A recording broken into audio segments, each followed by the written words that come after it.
All right, welcome back into the Double Coverage Football Podcast. We are continuing and finishing up here our top 10 positional rankings. We've already done quarterbacks and wide receivers on the channel. As far as my roommate Owen is concerned, me and Javon are at 1-1 in terms of who has had the better lists. He gave Dang. you the edge at quarterback, he gave me the edge at wide receiver. So in Owen's mind, this is for all the marbles as to who is the better podcaster. What's his team? He's a Texans fan. Oh, okay, so his running back not going to be on the list for bias purposes. Okay, Nope. cool. And he thought you disrespected his wide receiver one, Nico Collins, by leaving him off the list. He also thought I disrespected him having him at 10. So I digress. Dang, that's crazy. But we could, no Houston Texan on this list, but we'll see if we can get a correct list. You told me that you had a hard time with this list. To be honest, I didn't. So I'm really interested to see where this lands. These typically run about an hour. If you love the NFL and you're not sub of the channel, make sure you hit that button. Tons of good content coming for you guys. Next week, there won't be a podcast on Wednesday at the normal time because we are going to wait until a little bit past free agency, record and get something up for you guys that night though. So I want to be clear, there will still be a podcast Wednesday. It'll probably just drop around 9 p.m. Eastern Standard Time once we get some of the free agency news rolling and get to recording. Nonetheless, I will kick us off. My number 10 running back, Los Angeles Rams running back, Kyren Williams. Kyren Williams last year finished 6th in the NFL in rushing yards, 1,252 on the season with 10 total rushing touchdowns. Kyren Williams has been a pretty consistent mainstay of the Rams offense over the last few years. He's had over 1,100 rushing yards in 3 straight seasons. He's had double-digit rushing touchdowns in 3 straight seasons. In the receiving game, he did have 3 receiving touchdowns this year, but only 281 yards. For me, the number 10 spot was up for debate a little bit. Some of it was a talent basis. Some of it was a projection. I thought about maybe going Ashton Genty here just because the man had more yards after contact than yards this year. I didn't think he was the problem in the Vegas Raiders. I thought about being just really sneaky and disgusting and putting Jeremiah Love at 10, a guy who hasn't even played an NFL snap yet because of what I saw at that combine. The man with 4.3 speed was just gross. Yeah. I didn't do it. So I gave the edge to Kyren Williams because of his consistent play over the last few seasons. I know you are kind of more of a Blake Corum guy for the future for the Rams. So I'm not sure if Kyron's going to crack your top 10, but the RB1 for the time being on the number 1 offense in the NFL, and a guy who, like I said, consistency-wise, I felt like it was worth giving him the tip of the cap. Over 1,100 yards for 3 straight seasons on the ground. Lands Kyren Williams at my number 10. Yeah, I mean, I have him at number 10 as well. Now, going into next season, I don't know how much he will be able to sustain because I know McVay, going later into the season started leaning more on Blake Corum. But, I mean, when it comes to consistency, man, as soon as he broke out, like he's been consistent ever since. He's always been a running back you've been able to rely on. I thought of guys like Breece Hall or maybe even Javonte Williams. But did you consider Kenneth Walker for this spot? Nah, I didn't. Because he was coming off the great run. Obviously, he was Super Bowl MVP, and he's going to be a pending free agent. When I initially thought top 10 running backs, I thought to myself, oh, yeah, Ken Walker will probably be on the list, especially after how he closed out last year. And then I started putting pencil to paper, and I was like, that's not happening. Somebody's going to overpay him, too. But, I mean, he had a big playoff run, and late in the season, he also had a couple of big games as well. So, hey, as long as you get hot at the right time, it doesn't really matter, Yeah, for sure. So we both agree Kyren Williams gets the nod at number 10. A lot of that due to consistency, but I think that that's a pretty fair argument. He's also a really big red zone threat for them too. A lot of his receiving touchdowns come on Texas routes. He's been a pretty consistent goal line piece for them. I think he would have had more touchdowns this year too, truthfully, if Davante Adams wasn't on the team. Last year he had 10. The year before that he had 14 rushing touchdowns, just to put it in perspective. So some of his production was eaten too by Blake Corum, but also I think by Davante Adams. I'm interested to see if we have the same number 9. My number 9, I went Devon Achane, the running back from the Miami Dolphins. Wow, that's kind of low. Dang. I went Achane here. This season, obviously, he had a breakout season as a rusher, 1,350 yards, 8 touchdowns. Back-to-back seasons now, he's been a really big receiving threat for the Dolphins, 78 receptions and 67 receptions. The yards weren't too crazy at 592 and 488. A lot of dink and dunk stuff with Tua. He became a big part of the Miami Dolphins offense, which I think is nice, but the offense also wasn't super successful. So I'm not going to be like, oh, this guy is like super amazing and move him up into this high end category. I think he's a very explosive player, but I think that the guys that I have all above him, I view as workhorse backs, and I don't view Devon Achane that way. So that's where, for me, I moved him to the 9 spot. We saw a decent chunk of Jalen Wright this year. We saw other guys get utilized at the goal line from time to time. And while I think Devon Achane is really good at what he's really good at, I do think that there's just 8 great to elite running backs in football that I would take ahead of him, especially when you factor in durability. That's big. He's had 2 good seasons in a row. Obviously, his rookie season, he was banged up, and his size and frame it is a little concerning compared to some of the guys above him. Yeah, I mean, when it comes to explosiveness, I think he's up there with anybody. I think in explosiveness, he's probably 2 in the league. I think he's the second most explosive back in football, probably. Yeah, and it sucks because what is he going into his 4th year? Yeah, this will be year 4 coming up. This will be year 4. I mean, I feel like they're just wasting away his talent because the Dolphins aren't going to be competitive next year either. They don't even know who their quarterback's going to be. And you got to remember, he wasn't, top 5, or he wasn't one of the leading rushers in the NFL when it goes top 5 rushing yards or whatever. But that's because his team was losing so much. I mean, it was a miracle they even won 7 games this past season. When I saw that in the stadium, I'm like, dang, the Dolphins won 7 games? I also think some of his success came from Mike McDaniel.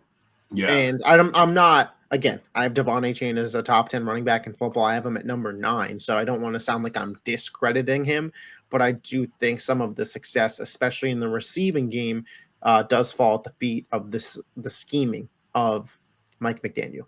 You think it's going to take a hit next year that he's gone, now that McDaniel's gone? It's interesting. I want to see who their quarterback is before I fully say anything. I think especially if they get a Kyler or a Malik Willis, a guy who is mobile when Tua just can't be, I think naturally Devon Achane's work in the receiving game will take a hit because instead of dumping it off in the flat, those guys are more willing to make a play with their legs. So that's where I feel like a hit could be coming his way. But I also think that, not touching the ball as often could be good for him. He obviously had 238 carries, 67. I mean, he had about 300 touches this year, 300 plus touches. So ideally you'd like him to be under that number if you're going to sustain health for him for the long run. He's young right now, so he can sustain that kind of workload. But we've seen it with McCaffrey in the later years of his career, and even Saquon to an extent this year. You come off of 300 plus touches, the durability starts to catch up to you. Yeah, and we'll talk about CMC later, but man, they need to get another running back or another receiver, a couple more receivers. I think a lot of teams are going to start with the 2-back set. I don't know if there's it works, Yeah, I don't know if there's many full 3-down 90% of the carries backs left in football going forward, but Achane's my number 9. He's not your number 9. Who's your number 9? My number 9 is Travis Etienne. Didn't make the list. Wow. Dang. Well, I mean, going into next season, I think he basically had a breakout year this year, but going into next season, I think it's only going to go up from there because when it came early in the season, people don't talk about earlier in the season, Etienne was the one carrying that offense. Everyone talks about Trevor Lawrence being in the MVP race late in the season, his last 10 games, he really turned it around or whatever. But early in the season, Travis Etienne was that bell cow running back. him and Tootin, but for the most part, it was ETN, and he was really the leading force on the Jaguars offense this past season, especially early in the season. Now, when it comes down to, complimentary running backs with Tootin, I don't know how that'll be implemented going into next season because he did show flashes. And, this list, as you said, is going into next season. So it's really going to be hard to rank a lot of these running backs because they're all going to have, not a 1A, 1B, but like they're going to have somebody who's going to be able to get 12 to 15 touches a game at the running back position. That's their backup. So that would be the only thing for ETN going into next season. But honestly, I'm pretty confident that he can sustain it. Well, so he's a free agent too coming up. So I don't think they're going to let him walk. I don't think so. I mean, they didn't tag him. So yeah, that's my only thing. Like, he is available to sign somewhere else. So next year, if he's not in Jacksonville, could certainly be very interesting. The reason ETN didn't make my list is I don't think he's truly elite at anything. And I kind of feel similarly about Kyren Williams, but the consistency has been there a little bit longer for Kyren, in my opinion. That's fair. Now, ETN's coming off of a career-high touchdown season. He's had 13 total this year. So, if we did a top 15, I think he would have made that list for me. But I just some of it, I think, was a little bit a product of the Liam Cohen offense. Does him being a free agent have anything to do with your rankings because you're unsure of where he'll play next season? No. I just don't think he was particularly great over the last 3 seasons. I know he's had 2,000-yard seasons in that mix, but in 2023, he just averaged 3.8 yards per carry. This year, he averaged 4.3. I thought this year he had a really good season, and if we were ranking 2025 seasons, he would have been top 10 there. And, realistically, this season did move him up my rankings, but just not into a top 10 spot. Fair. That's fair. That's fair. My number 8 is Green Bay Packers running back Josh Jacobs. Obviously, he had an injury-riddled second half of his season this year, so wasn't quite the numbers you would have wanted to see. Did still finish with 929 yards and 13 rushing touchdowns. He had a receiving touchdown on top of it with 282 receiving yards. To me, Josh Jacobs is still one of the few runners when he's healthy that between the tackles you could really rely on. Even in an injury-riddled season this year, he still averaged 4 yards a carry. Last year with Green Bay, he had 337 touches, which is kind of the number that I talk about where you're over that 300 plus. You start to worry about if you're going to hold up over the course of next season.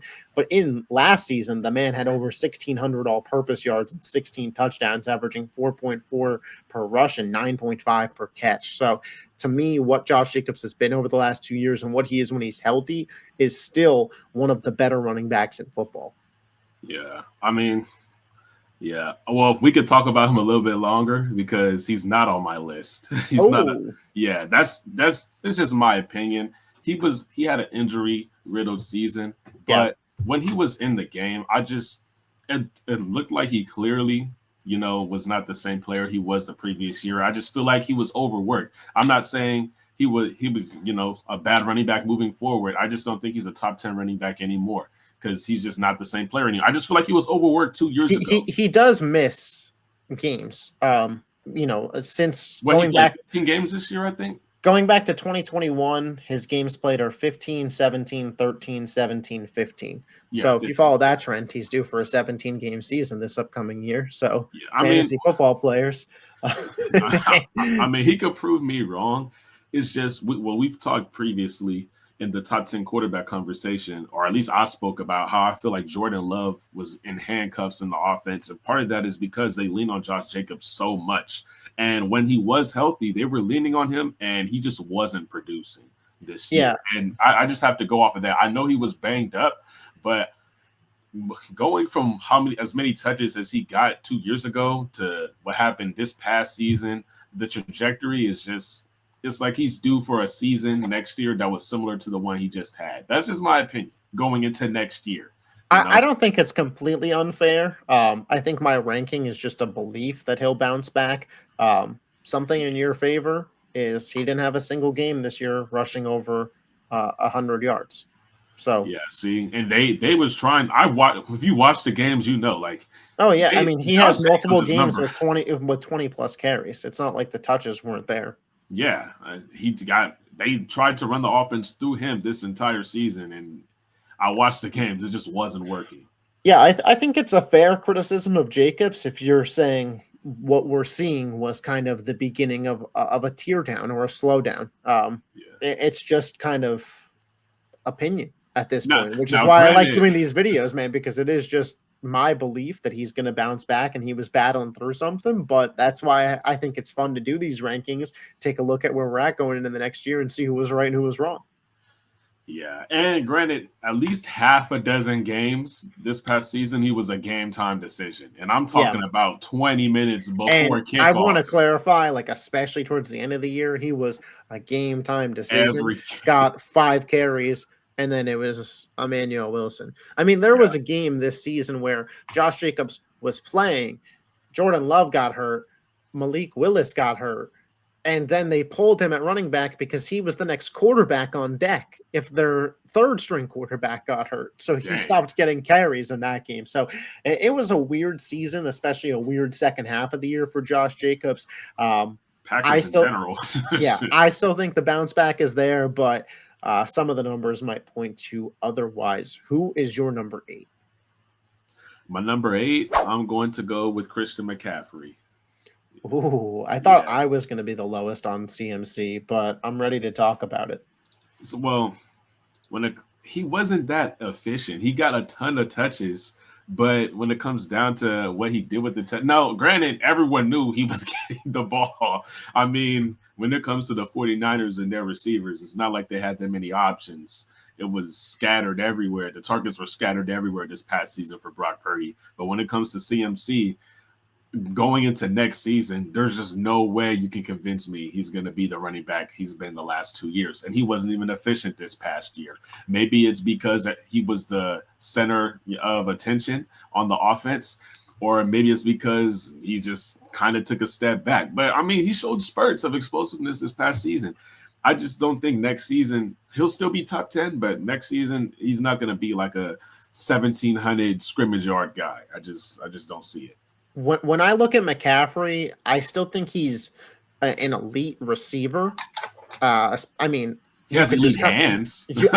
I mean, the man had 102 catches this year for 924 yards. He averaged 9.1 per catch and had 7 receiving touchdowns. If I told you that was a wide receiver's number, you'd be like, "Hey, that guy had a pretty good season." That's out of the backfield. So for to 100 me, catches, to me, he is still an elite high-end receiver. As a running back, he's lost a step. And I think it's fair. Yeah, I think it's fine to say this year was the first season in which McCaffrey has played 10 plus games that he averaged under 4 yards per carry since his rookie season in 2017. Wow. I mean, and the explosive plays weren't there this year. His longest run on the season was 41 yards, and that came near the end of the year against a banged up Colts team, I believe. He was this is more, his stats this year were more a product of volume than efficiency. And I think he still deserves a top 10 ranking because he's a guy you can give that much volume to, especially in the receiving game. But we talk about guys going over 300 touches. Christian McCaffrey had 311 carries and 102 receptions, 413 touches. That is I don't know how he made it through the season, man. Especially with all the injuries the Niners had to begin with. But that is a scary mark to hear. I think that's a career high in touches for him. I would hope so. It's not a career high. I'd like to point out it's not a career high in receptions, and it's not a career high in targets. Really? This season. In 2019, he had 116 catches on 142 targets, but it was a career high in carries this year. Man, Cam Newton was giving him that pill, wasn't it? Dang. So, I have McCaffrey still ranked a little bit higher on my list, but I was getting ready to have to defend my ranking of him by having some of these numbers pulled up, but you had him at 8. So, bro, we're talking almost 425 touches. There's no way Like, Next year, I'm almost predicting he gets banged up next year. Like, yeah. I'm almost predicting. I will say this, though, to give McCaffrey credit, 17 touchdowns is nothing to scoff at.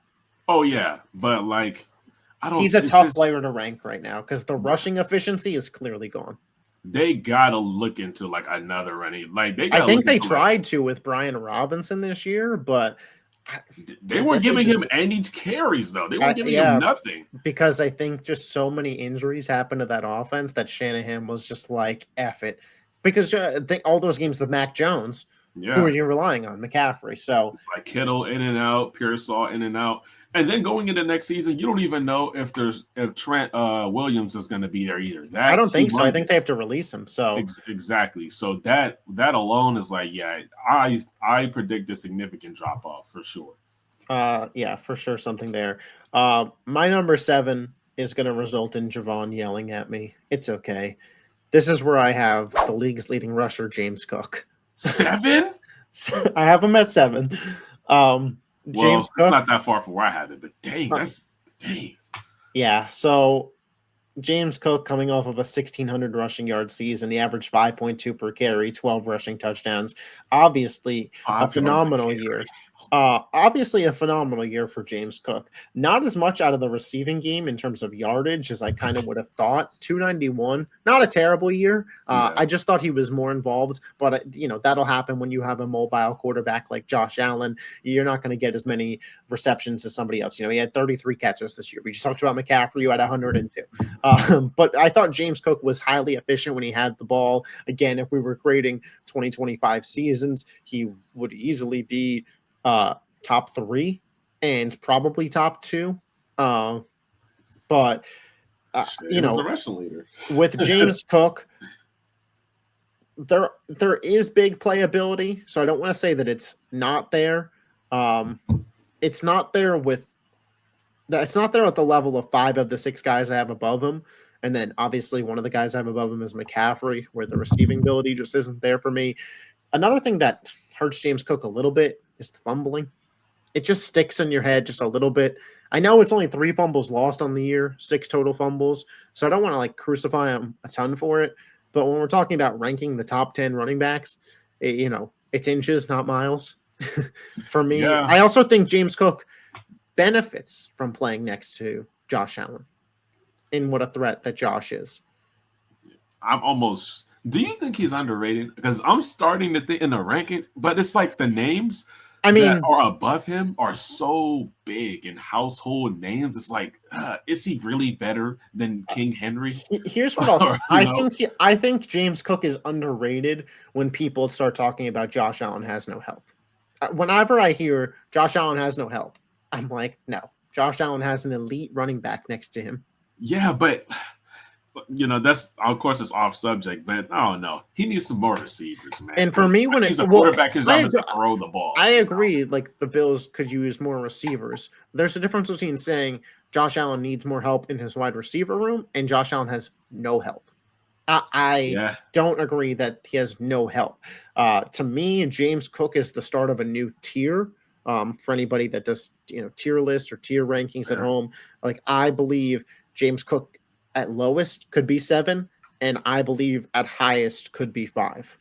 So if you want to switch him with one of my 6 or 5 guys, totally get it. For me, he just kind of barely, I inched him to 7.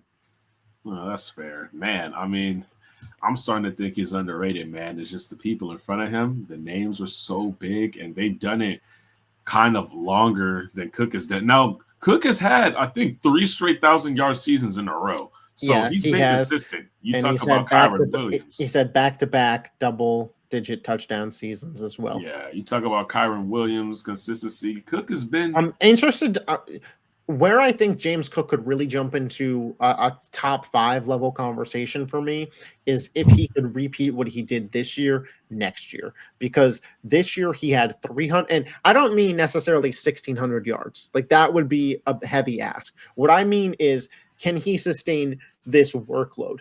2 years ago in 2024, he had 207 carries for 1,009 yards and 16 touchdowns.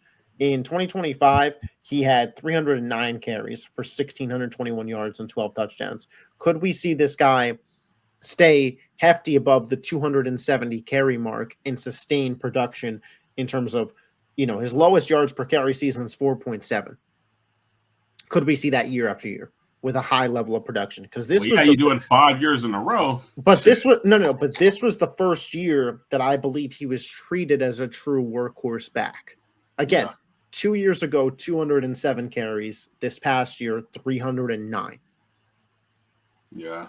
Can he stay above that 280 mark? Because that's where I think the guys that I have above him have consistently shown that they can. Yeah, that is fair. And most of them have done it for longer than Cook has as well. So I can't blame you for that. Who's your 7? My 7 is Devon Achane. So okay. I got him at this spot. I think it's pretty fair because the same like you said for James Cook, we haven't really seen him get a full workload. He was 14th in carries this year. 14th. So 238. Yeah, so I know he was involved in the passing game, especially, going into the back end of the season. But when it comes to a rusher, a running back, I feel like he definitely has top 5 potential if he can just prove that he can get as many carries as James Cook did this past season. Maybe get over 270 plus carries. I want to see how explosive he can be. I feel like that would be kind of dangerous, man. But of course, he's going to need his complementary football as well. He's going to have something going in the passing game, and defense is going to have to get stops as well because, when you're losing as much as the Dolphins lost this past season, you're not going to have opportunities to run the ball as well. And you got to take that into account too. But Achane is definitely one of the most explosive running backs in the league right now. Yeah, I don't really have too much of a problem with it. I think it's probably one spot. For me, it's 2 spots too high. For me, 5.7 to carry. For me, him over CMC, I can't agree with that. But it's going into next season. Like if you were to say who's better right now, I'm gonna say CMC. Going into next season, moving forward, I just don't. I see a humongous. I promise you, this is messed up. I'm almost predicting CMC gets banged up next season. There's no way. It'll be tough for him to stay healthy. Talking about CMC, he's my number 6, so I didn't have him too much higher. I did still have him above James Cook. Again, mainly because, one, I just have way bigger of a sample size of CMC being an elite player. And while the elite yards per carry numbers weren't there this season for Christian McCaffrey, as a receiver, I think he was the second best receiving back in football this year. I think that 311 carries, while he only averaged 3.9 per carry and wasn't super explosive, the man still picked up 71 first downs for the 49ers. Yeah, through all the injuries that this team had this season, he proved he could be the engine of an offense and still get them to the playoffs. Now, will he get hurt next year? Unfortunately, statistically, the numbers probably show he's going to get banged up at some point and miss some time next year. You hope it's not serious. And as there's more tread on those tires, but with where CMC is right now, I couldn't have him any lower than 6 on my personal list. This is a guy who finished second in Offensive Player of the Year voting this year and was a top 5 MVP candidate. That's fair. Deserving with all the touches that he got. Of course, I hope that he could stay healthy next year. We already kind of talked at length about CMC, though. So who's your number 6? My number 6 is James Cook. Okay. Yeah, so we're kind of in this. I think we're going to have the same top 5 then. It sounds like, at least. Yeah, the same 5 players. It's like consensus at this point. I think everybody kind of views maybe people have CMC in their top 5. But of course, for us, it's not the same. I debated him between 5 and 6, but I did ultimately land at 6. Yeah. The thing is, for James Cook, he is underrated. Ever since he's been in the NFL, he's been good for 5 yards to carry, regardless of the workload. Yeah, and that's big. That's like Devon Achane. 68 first downs, has big playability. I would love for them to get him more involved in the receiving game. Truthfully, every time I watch Ty Johnson go out there in the receiving game instead of James Cook, I get irritated. I don't know. He dropped some big passes too. Like, that's shocking. I don't know if Bills fans feel the same way, but I think I'd almost rather them get another running back for in between the 20s to eat into James Cook's carries, but make sure James Cook is still out there on impactful third downs and have like a Tyler Algier. Coming out of college, he was a receiving back. Like, that was his thing, and it's shocking that they're not using him. Yeah, I mean, his career high in receptions is 44, and that was back in 2023. So, again, every year of his career, he's averaged more than 8 yards a catch. Yeah, that's up there. Yeah, I would just like to see him more involved that way. I think the talent is there. So, again, I thought that my 5 through 7, if you ordered them differently, I wouldn't be mad at it. You have James Cook ahead of Christian McCaffrey. That doesn't bother me too much, personally. I just threw some respect on what CMC did last year. That's 100% fair, man. But like, I feel like people, like some of my friends think even A-Chain is better than Cook. And although he has explosive runs, A-Chain, throughout his career, like, Cook has been more of a steady running back. Like, he doesn't have all of the fucking Devon A-Chain's long this season was 59 yards and James Cook's was 64. So James Cook had a bigger play in terms of their biggest play this year. I mean, again, I think like it's fair to blame the Dolphins offense for some of that. And I'd imagine that's what anybody that ranks A-Chain over Cook would do. They'd be like, hey, James Cook gets Josh Allen in a top 10 offensive line and Devon A-Chain gets Tua in a shitty offensive line. Like, I'm not going to hold you to it. I'm just, hey, like, based on what I'm seeing, James Cook's got the same big play ability. That is fair. And when you look at the top 5, there's some pretty good quarterbacks in the top 5 too. You know, there's a few of them, or well, a couple of them, a couple of them. As we're getting into the top 5 here, I don't want to say that anybody could be number 1. I just want to say that I don't think I'd be pissed off at anybody. You were right the first time. Anybody. To me, the guy that I have at 1, I think should be number 1. But if somebody told me any of the people below him were ahead of him and he was still 2 or 3 on their list, I think I'd be cool with it. Well, maybe my 5. I'd be like, he's not better than all 4 of these guys. That's kind of. That's it though. Everybody else is up for grabs. My number 5 is Jonathan Taylor. Okay, cool. Yeah. Is that who your 5 is? Yeah. Okay. I have JT at 5. JT is an interesting one. He's had some really high highs in his career. Right. In 2021, the man had 1,800 rushing yards and 18 touchdowns. This year, he had 1,585 and 18 rushing touchdowns. That's where I say, like, hey, like, if you want to have JT at your 1 and you're just saying, when the situation is okay, this man is produced at an elite level. I'm all ears on it. He was in a spot where he was going to be competing for a 2,000-yard season to open up the year. And we were going to be talking about him the same way we talked about Saquon in 2024. The Colts were number 1 seed in the AFC. He was the engine driving the car. And to be honest, I don't know if he necessarily slowed down or if the Daniel Jones injury and just some people kind of figuring out their offense with more tape is what killed them.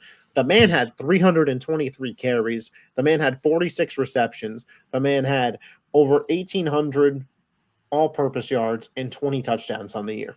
And the big playability was there. He had an 83-yard touchdown this year.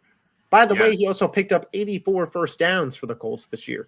Like, he is one of the few workhorse backs. I think he was out there in game when the game was within reach, because there were some games, especially early on this season, that the Colts were just blowing teams out the water. And then he was sitting down. But when starters were playing, I think he plays 90% of their snaps. In terms of like a workhorse back, this dude doesn't get off the field. He's up there with CMC. He don't get the targets that CMC gets, but he's on the field this exact same amount as much. The only concern that I do have when it comes to JT is a little bit of durability. The last time he had a season with this many touches was 2021, and then the following 2 years he played 11 and then 10 games. So it is just something that I'd be weary of if I was a Colts fan and something to watch this year. But there's no denying, in my opinion, when Jonathan Taylor is right and healthy, he is a top 5 back in football. I mean, the running backs in the NFL are amazing right now. To have someone that had a season like Jonathan Taylor just had, and for him to be at 5, like on both of our lists, bro, that's crazy. Like 20 touchdowns on 5 yards a carry. Like the start of the season to the season he had, like people were like he could win MVP this year. Like that was a real conversation. Yeah, and to be fair, I think 1,000% it should have been. Yeah, because I mean, one, we saw McCaffrey finish top 5 in MVP votes, which I thought was fair, but I what JT was doing was better than what McCaffrey's year. Like if JT had been able to stay throughout, I think if Daniel Jones never got hurt, Jonathan Taylor does finish top 5 in MVP votes. I think like he would have taken the spot that McCaffrey had. And the thing is, this wasn't even his best season. His second season, he had 20 touchdowns and 1,800 rushing yards that season. He had and you could argue in 2024 he was on pace to do this. He had played 14 games and had 1,400 yards. So in 3 more games or something? In 3 more games, could he have gotten 200 yards? Probably. The touchdowns weren't quite as high. But listen, since Shane Steichen has got there, by the way, Jonathan Taylor has also been pretty efficient. So I really like what I'm seeing out of JT. He averaged 4.9 yards per carry, his most since 2021 this year. Yeah, that was the year I just spoke about. 20 touchdowns, 1,800 rushing. Yeah, that year he averaged 5.5 yards per carry on 18 total. I mean, he had 20 touchdowns that year as well. He had 2,100, 2,170 all-purpose yards in 2021. The man was just a freak. So JT falls at 5 at both of our lists. I think we might have the same number 4. I doubt it. I have Saquon Barkley. Oh, we might have the same top 5. And you have Saquon at 4? Yeah, I think we might have the same top 5. That's wild. It hurt me to put Saquon at 4. I didn't want to do it, but fair is fair. And the 3 guys ahead of him, I think, have some better traits differentiating and have been a little bit more consistent over the last 2 years. I don't think what happened this year was necessarily Saquon's fault. I do think the offensive line was really banged up, and I do think that Patullo sucked ass, but fair is fair. Fair is fair. And Saquon went from averaging 5.8 yards per carry to 4.1. Saquon went from a 2,000-yard rushing season to all the way down to 1,140. The one thing I will say, Saquon kind of got like the tag of an injury-riddled player. His last 4 seasons has been 16, 14, 16, and 16 games played. And last year, he only sat out the last week of the regular season because the Eagles had their playoff seed already locked up. So he could have played 17 last year. So I don't think the injury bug is fair for him. Wasn't as involved in the receiving game as I'd like him to be. He also doesn't have the best hands, though. That's be my one criticism as an Eagles fan, like watching him in the receiving game. He's kind of got butterfingers sometimes. It wasn't always like that, too. No, but since he's become an Eagle, at least, it's been a little bit of butterfingers. But Saquon's also still the player that last year, I think, should have been an MVP candidate. I would have gave it to him over Josh Allen, but that's just me.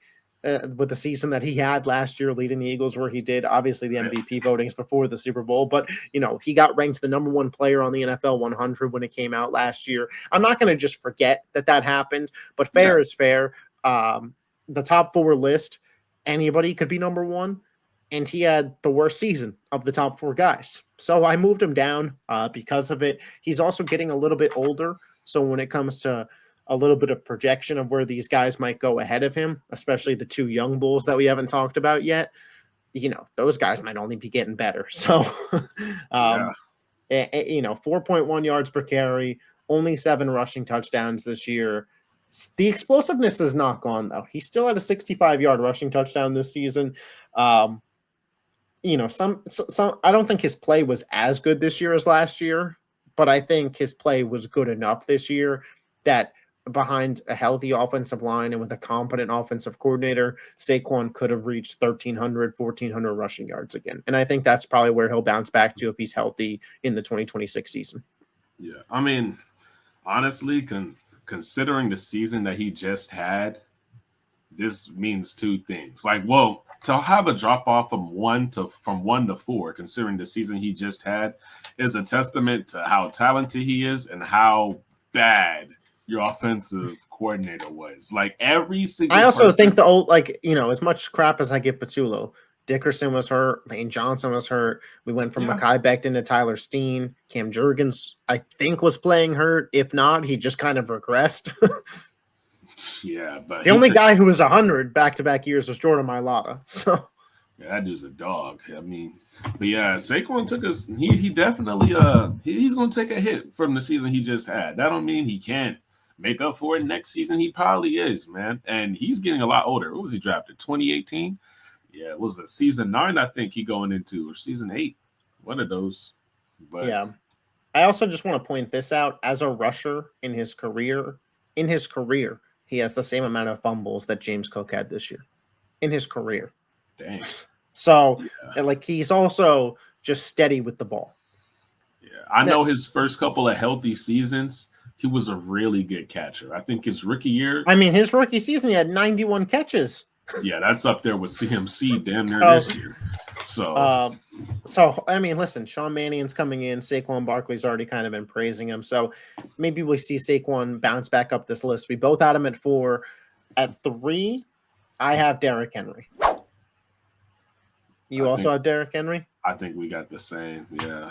Yeah, I mean, to me, it's a valid top 5. I put King Henry above Saquon. These are kind of there's the 2 young bulls in the top 4. There's the 2 vets. And I think Derrick Henry's just been more consistent than Saquon has been, especially over the last 4-ish years. And what Derrick Henry did this year, 307 carries, 1,595 yards, with Lamar Jackson, without Lamar Jackson, with healthy Lamar Jackson, with injured Lamar Jackson. There was some fumbles early on. He had 4 fumbles this year. So, you could ding him for that a little bit. But the man still averaged 5.2 yards per carry. He still had 16 touchdowns. His biggest rush this year was 59 yards, but to me, it still looked like the speed and burst was still there. He didn't break off an 80-yarder this year, but he had 79 first downs, 17 games played for 3 straight seasons now. The elite size and speed combination that he has. In terms of why I gave him the edge over Saquon, it's consistency, and the dude's just a genetic freak. Oh, yeah. I got to watch him play in real life for the first time this past season when the Steelers played the Ravens, and his burst is still there, man. He ripped off like a 40, 50-yard run on the first play of the game when I went to that game. First play. It got called back, but I'm like, dude, he makes grown men look like children sometimes. Bro. And grown men that are in the NFL. He's like LeBron when it comes to longevity and like being a genetic freak. He's like 6'3", 250. And I would say be worried about the carries, but the last 4 years, 349, 280, 325, this year 307. And he's getting better. Like, obviously he plays alongside Lamar Jackson, but the last 2 years have been 2 of his 3 best yards per carry seasons.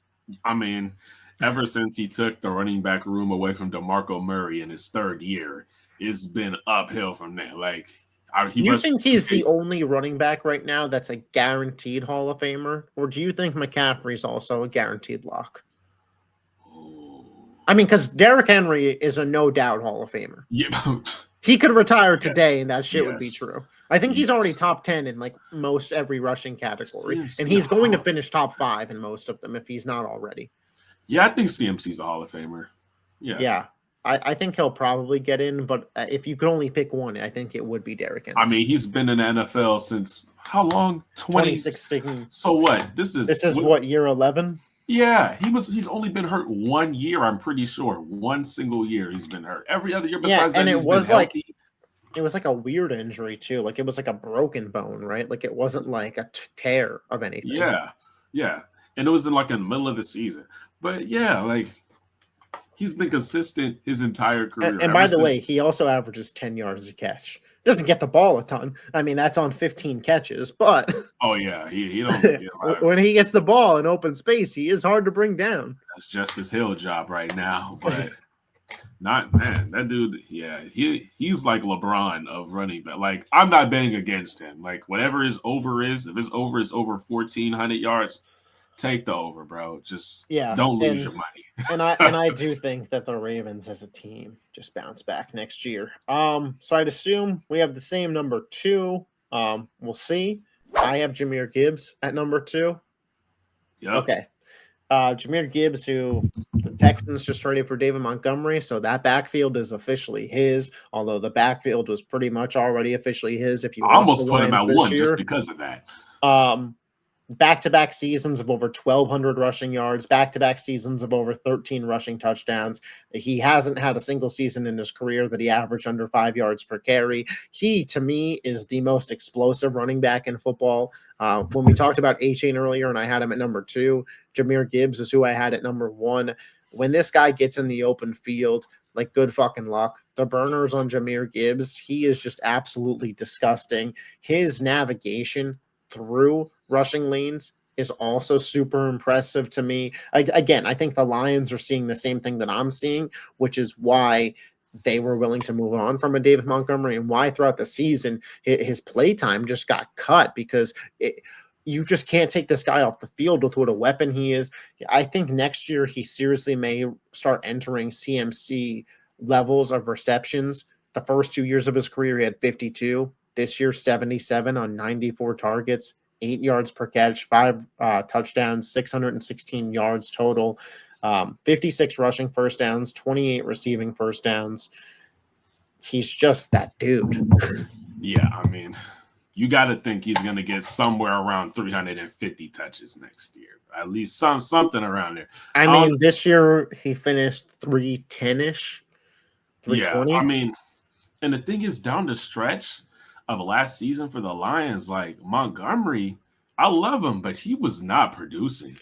And you know what I think too? I think Montgomery's good, but I think you're watching Jahmyr Gibbs run and then seeing Montgomery out there, and it makes Montgomery look worse. Yeah, you hit it.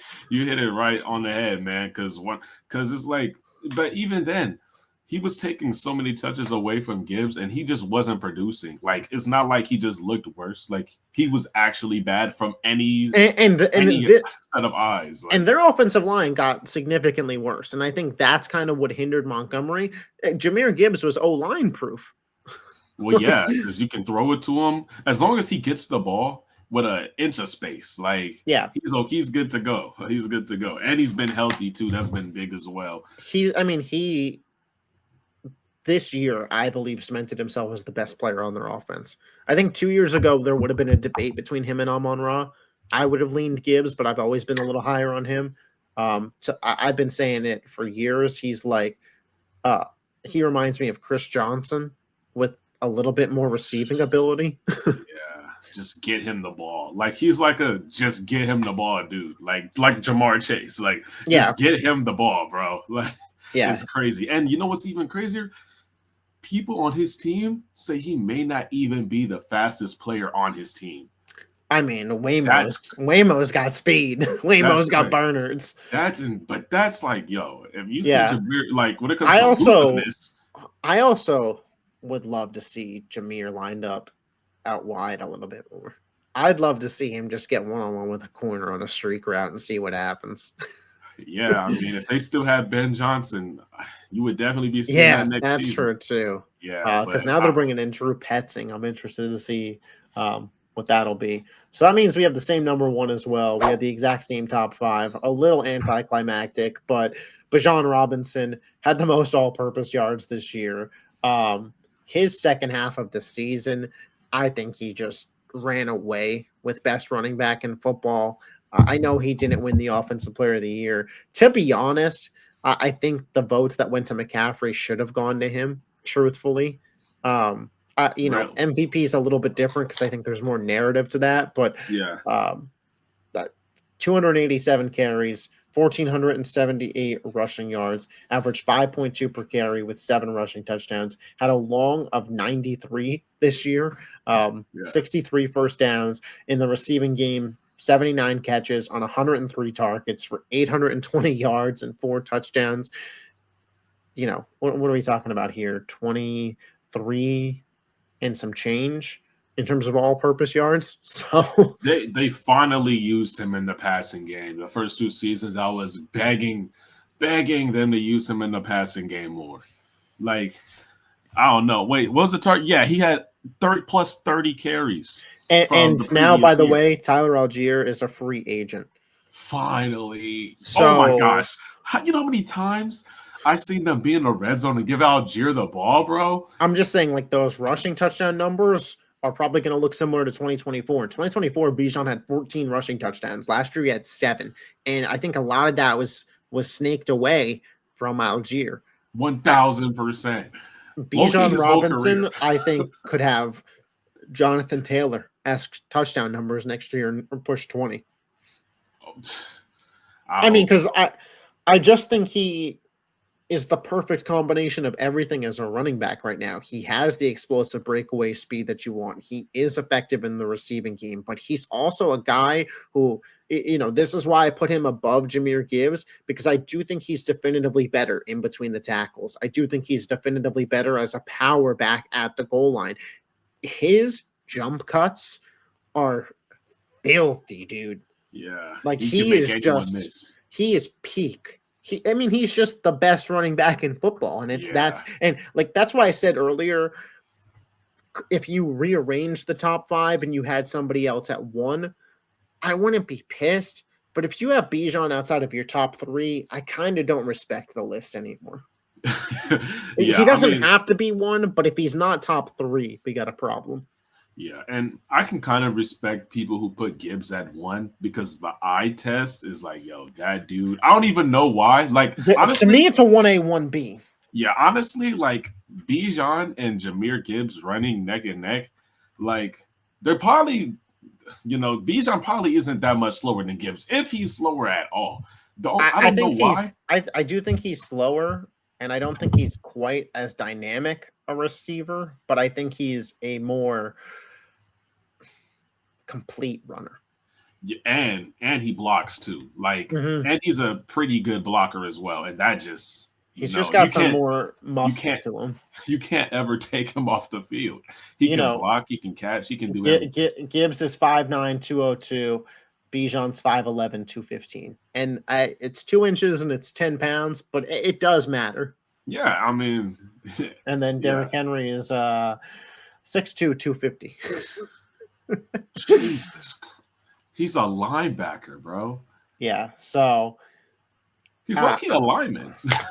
I just think Bijan is absolutely peak. I'll throw our top 10 lists back up on the screen right now. The top 5 is identical, so it's going to be tough to differentiate which list you like better. I guess you're probably going to win because I didn't have Josh Jacobs in my top 10. I know they're going to hate that, but I think he's going to drop. That's just my prediction. Yeah, again, I think some of the numbers statistically could point to that the same way that we were talking about CMC. Yeah.